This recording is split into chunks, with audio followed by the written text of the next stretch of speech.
Hey there guys, and welcome to FP1 and welcome back to the Podium podcast after round 5 of the season, again at Silverstone.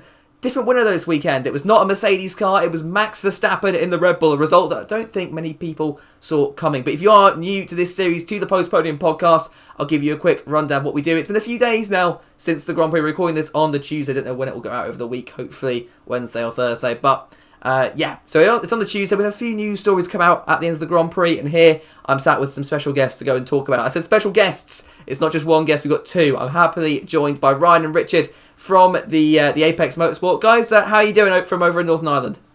Yeah, not too bad. I don't think it's as warm over here as it is for you, but we're managing. Yeah, totally.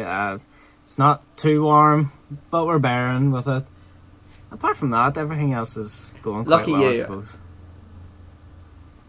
Yeah, definitely. I apologise in advance. I'm already melting, and we've been in this video for about a minute, so I apologise. Like, it is genuinely about 40 degrees in my room at the moment. I've had to turn my phone off for filming, so I am going to melt over the course of this video, so I'm going to try and keep it to that 20-minute time slot if we can today, guys, for my sake. I'm literally sat here in my FP1 top. Oh, you know, this absolute top quality clothing today. So it's the same as our hats. Yeah, exactly. We're promoting the channels. We're promoting each other's channels today. Before we do get into that, though, just speaking of your channels, just tell us a little bit about what you guys do over on the Apex Motosport. Because I think a few people would want to know all about that. Yeah, so we're a YouTube channel and a website as well. It's apexmotosport.com. That's where I write a lot of the articles, and some of the videos you see go up in article format, maybe in advance over on the website.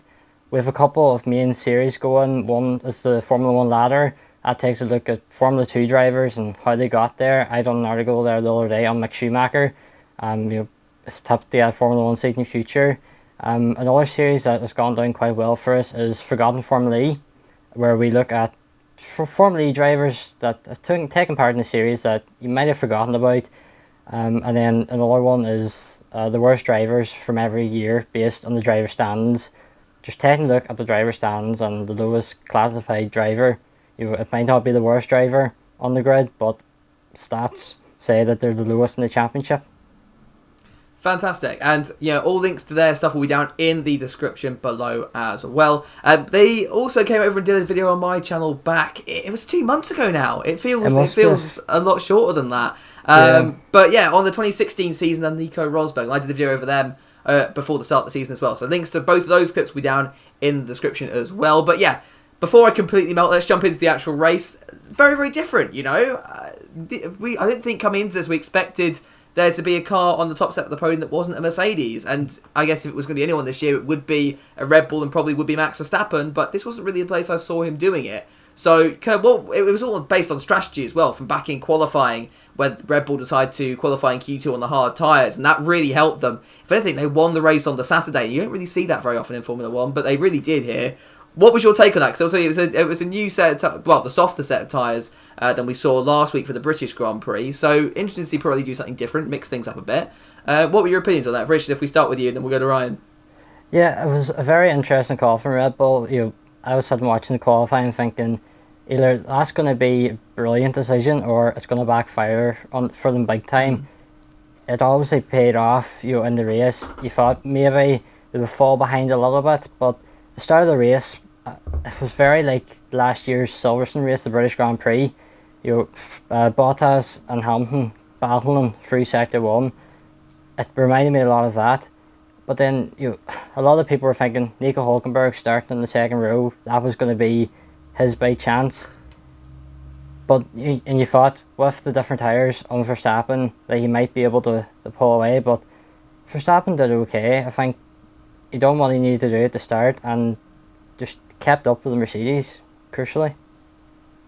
And Ryan, what about you? What did you think of that one? I think it was actually quite a very interesting sort of aspect to the race, because as we've seen last weekend, the tyre performance really affected how the race went, as well with Sainz and Hamilton.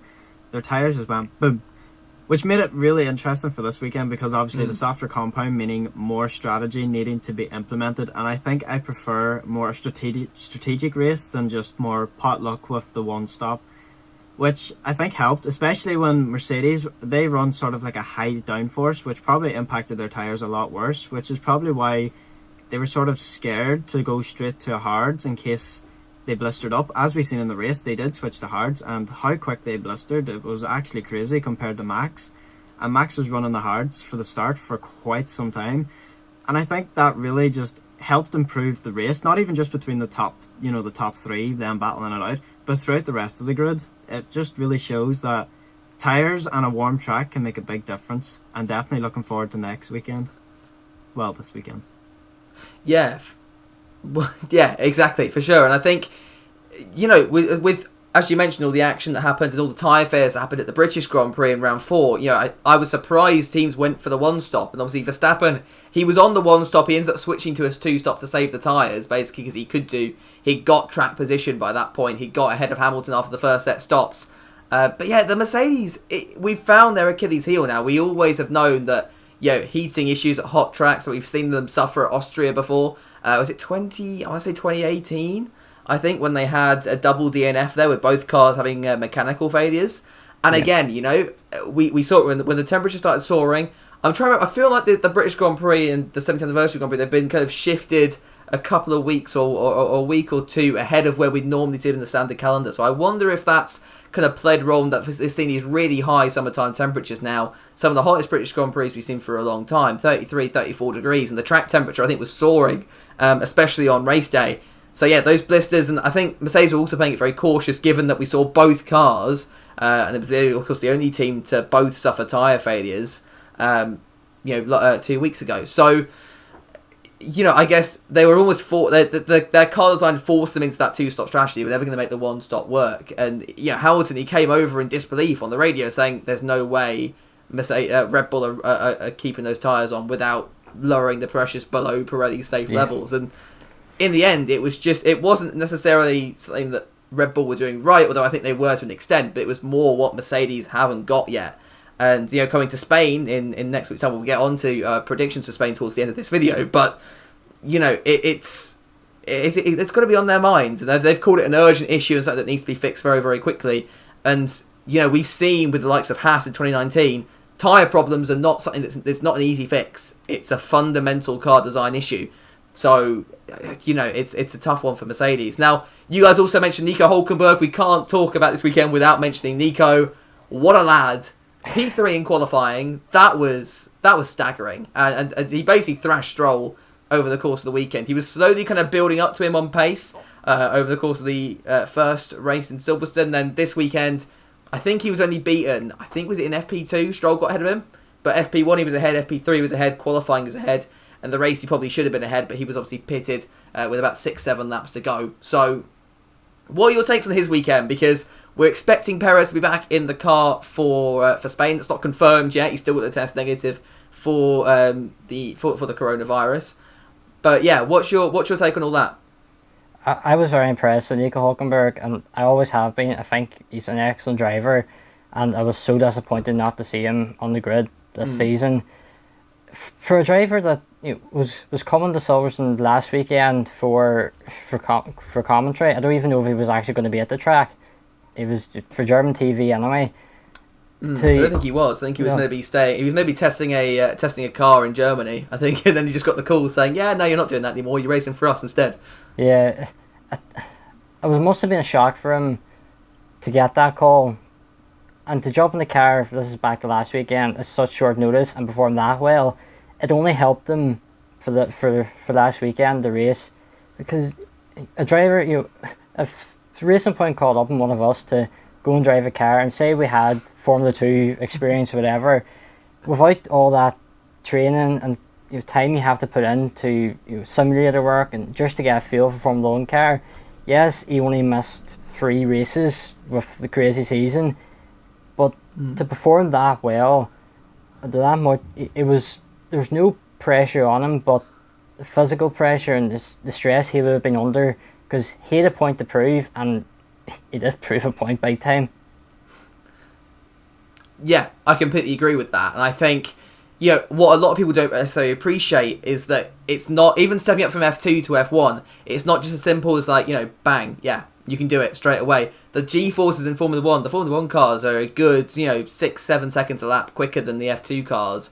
and the G-forces and the stress that you're under, especially in your neck, is so strong. I think we saw Nico suffering from that a little bit at the first round, but he seemed to have sorted that out. Wanted kind of a week to get back into the gist of things. You said it's 3 races, but it's been 8 months as well, with the way that the season's been delayed. So he's had a lot of downtime where he was not expecting to be racing in Formula 1. He wouldn't be doing that necessary training that all the other drivers were doing over lockdown. He wasn't even a reserve driver for any of these teams, I was speaking with, I think it was Raz on F1 earlier today, actually, and he was saying it's almost ridiculous that there are reserve drivers that can't race. That we had Gutierrez, I know he's kind of going back to last week, but Gutierrez, who was the reserve driver for not just Mercedes, but for Racing Point. He's on standby for McLaren. I think he could be taken up by Williams as well, and yet he wouldn't be able to race. And that was only really discovered at the last minute. It's almost a little bit crazy there, but we'll stick to this current.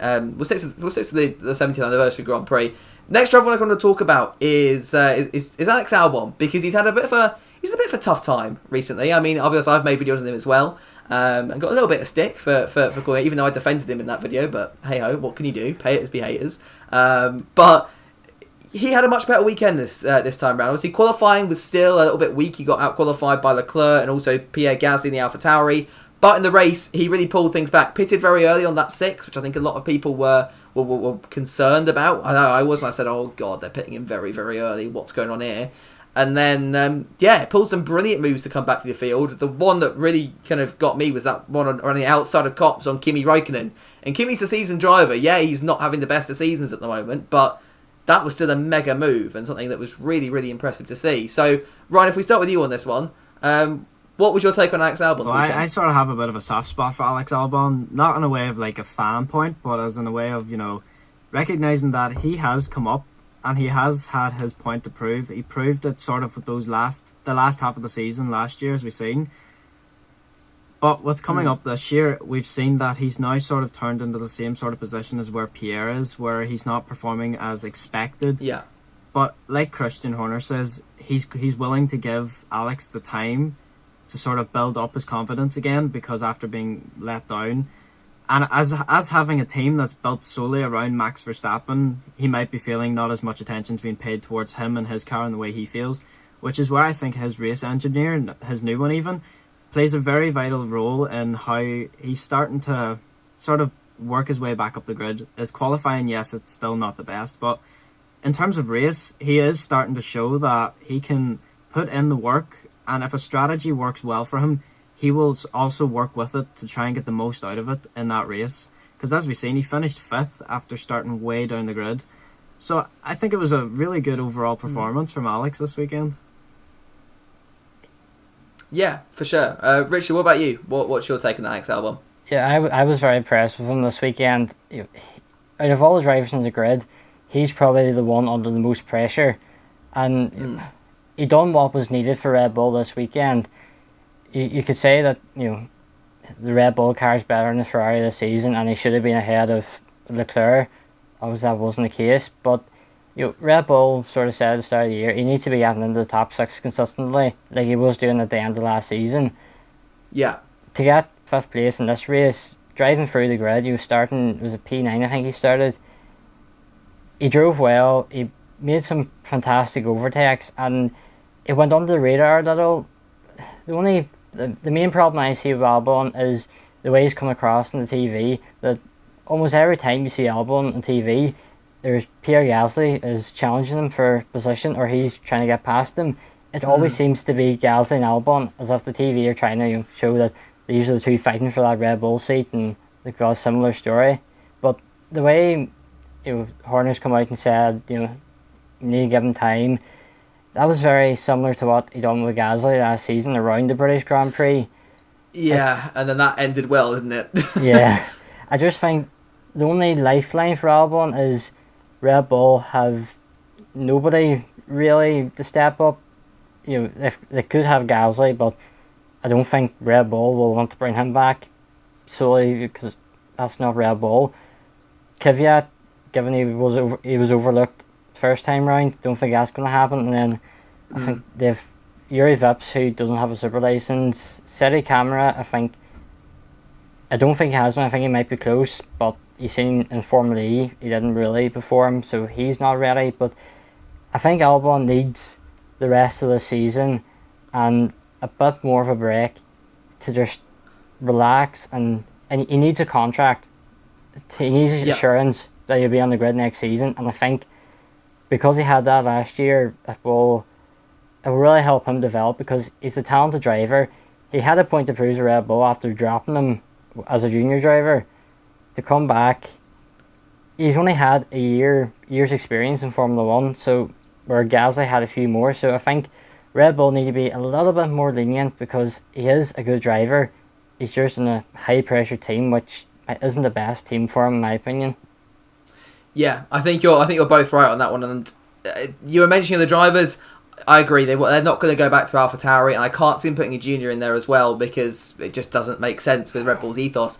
The only driver I could really see, and it's a bit of a stretch, at least mid-season changes anyway. The only driver I can really see is Nico Hülkenberg, and that would be an interesting one. And I was speaking to this about a few people, and they've all said, "Will, you're a bloody idiot if you think Nico Hülkenberg's going to get into that Red Bull." I mean, I'm all for kind of these kind of big audacious these claims. I wouldn't have said Sebastian Vettel will challenge for the title this year.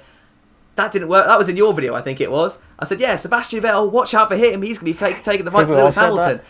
That didn't go well. That aged awfully. Yeah. So, you know, hey, what can you do? I'm all for a little bit of wild speculation. If I'm right, and one of these days I will be right, then, hey, I can all laugh at you.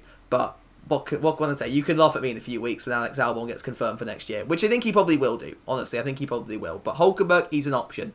Now, let's move on. The last driver I want to talk about, and it's one that not many people have spoken about, but it's Kevin Magnussen. And the reason for this is he had a bit of a shocker of a race. I mean, there was that move on Latifi, which was ridiculous, if you ask me. Came across, we ran wide at, I think it was Stowe, and then comes back and bangs us with Latifi. I think he lost a bit of his flooring there as well. And then obviously retired, the only retirement of the Grand Prix. And Haas's explanation for them retiring the car was, and I quote, the car was not safe to drive. Not safe to drive. I can't remember the last time I've seen a car retire because it isn't safe to drive. And and by not safe to drive, I mean you could drive the car. I don't mean the car's hit a barrier, because obviously if the car's in the barrier, it's going to be impossible to drive. I mean, I've not seen a time where the team has said, guys, you got to pull the car in. It's not safe to drive out there, when there doesn't appear to be any issues with it. But it looked like a tyre issue, not the first tyre issue we've seen at Silverstone in the last couple of weeks. What's your take on Kevin Magnussen, not just this weekend but for the whole season? It's been a bit of a disappointing one so far, I think. Yeah, I think Magnussen is a good driver. I think the Haas team isn't the team for him. The tyres were a big issue, and I remember watching back, I think it was Formula 2, Christian Lundgaard's tyre blew. I think it did. It was either the Saturday or it was one of the races. It was the Sunday, I think. Sunday, the sprint race. So I thought, and I was sitting thinking, here we go again, tyres are going to blow. But obviously they didn't in the race, but there was no indication at all from me to see Magnussen going into the pits with a problem. Like, it just seemed bizarre. Obviously the tyres weren't great. They were the steps after, provided great entertainment. I'm sure the teams probably hated it, because they had to use the soft tyres in practice to use them up, because his allocation didn't seem correct for a race like this. You usually see a driver go in to the pits to retire if he's hit the front wing or a bit of the floor is damaged, or if he has an engine failure and can make it back. But it did surprise me that Magnussen went into the pits, and then for the team to say, you know, the car wasn't safe to drive, surely if the car wasn't safe to drive, there would be flags out and the stewards would tell them to get into the pits. Like, there was nothing at that. As far as they were concerned, the car was safe to drive. So unless there's something more to it, like they're saving the engine, or there was a problem that, you know, say the Ferrari engine, something they cover up like last year, something that they don't want to say, it could be anything like that. I don't buy the team's explanation, because the car, it seemed safe to drive, and if it wasn't, the stewards would would say something and bring them back into the pits. Yeah, for sure. I mean, having Magnussen and Grosjean out on track together is dangerous as it is. But hey, right, let's finish off then because we're approaching 20 minutes. Last thing we're going to do today is, as we do with every post-podium podcast episode, is we look towards the next weekend in Spain. It's going to be very hot again. And what I want to ask both of you is just a top 3 finish and then a bold prediction for the race. So I'll start things off. I'm going to mix things up. I've been saying Hamilton to win for the last couple of rounds, so I'm going to say Verstappen to win again. With the temperatures they are, I wonder if Max could finesse the strategy again. So I'm going to go Verstappen to win, Hamilton second, Bottas third. And a bold prediction, I'm going to say we're going to have a lot of retirements. I'm going to say 5 retirements from the Grand Prix. It's not really a track where we see a lot of retirements usually, but I think it could be an action-packed race this weekend. That's what I'm going to go with. So, Richard, if we start with you for this one, what would be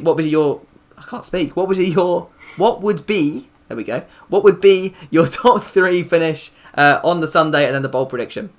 Well, my top 3, I think, I'm sort of ignoring the last race because I think Mercedes will get their act together, because with the tyres, they're sort of going back to the normal tyres we would see at the track. So I'm going to go Hamilton to win, and then Bottas second, and then Verstappen to make up the final spot in the podium. Mm-hmm. I think Red Bull, they sort of got lucky in a way, and I think they'll sort of look at last week and think, oh, we can do that again, next week. And the big thing for Mercedes was, I think the pressure's off them. They could afford to just finish second and third, so I think they'll be back to form this weekend. But my bold prediction is going to be something that might not go down too well, but I think Pierre Gasly will beat Alex Albon in the race. He'll finish higher than him, and I think that will... no. I can see that happening, because that Albon could have a spin or something, I don't know, but I just think Albon, he had a good weekend, and I think Red Bull will be putting even more pressure on him to do the same again next weekend. So I think he might suffer with that, and he might go for a spin. The Red Bull car has spun quite a bit, mainly for Verstappen, but yeah, I think Gasly will finish higher than Albon. Yeah. Okay, interesting. And let's go with Ryan now. What was your take on it? What were your... I'm going to just sort of half base it off what I've seen from Spain, even testing this year. I think the Red Bulls will have a really good chance, as with Albon, unsure, but I'll just go in the order. I think Max has a very good chance of taking it again, but I feel that Valtteri, probably given the not favourable hand he might want to push a bit harder this week, so I'm going to go Max, then Bottas, and then Lewis Hamilton. And interesting. And your bold prediction? Well, if we go back to the testing, what car seemed to outshine a lot was the Racing Point. So I think if Sergio Perez is back for Spain, I'm going to stick Sergio Perez up on there. Okay, interesting. And watch how this is actually when Sergio Perez gets a podium in the car that Hulk could have had this weekend, had Perez not been able to race. That's actually typical Hulk and poetic Hulk, I think. He's not going to get the podium. He's not. It's a shame. But I think we could see Hulk back. Probably not. Yeah. Maybe even before the end of the season. You never know. If we see another driver test positive, I think Hulk will be the favourable option to sit in any car, given the experience he's now got in 2020. But I do want to see the rest there. Well, let's not see the rester. I'm good. He can stick to the commentary stuff if you ask me. But yeah, we'll finish things off there then. Guys, thank you so much for coming on and dealing with the heat. I don't know how bad it looks on camera, how much I've melted, but I feel like I'm sweating to the brim. So let's finish things off quickly. But yeah, make sure you check out the Apex Motosport and go and subscribe to their channel as well. Some brilliant content on there to check out. And yeah, more content being released every week, which is fantastic. So yeah, guys, keep doing what you're doing. And yeah, let me know down in the comments below your top 3 prediction and a bold prediction for the Spanish Grand Prix, and I will catch you later on in the week for another video. Until then though, guys, have a good one.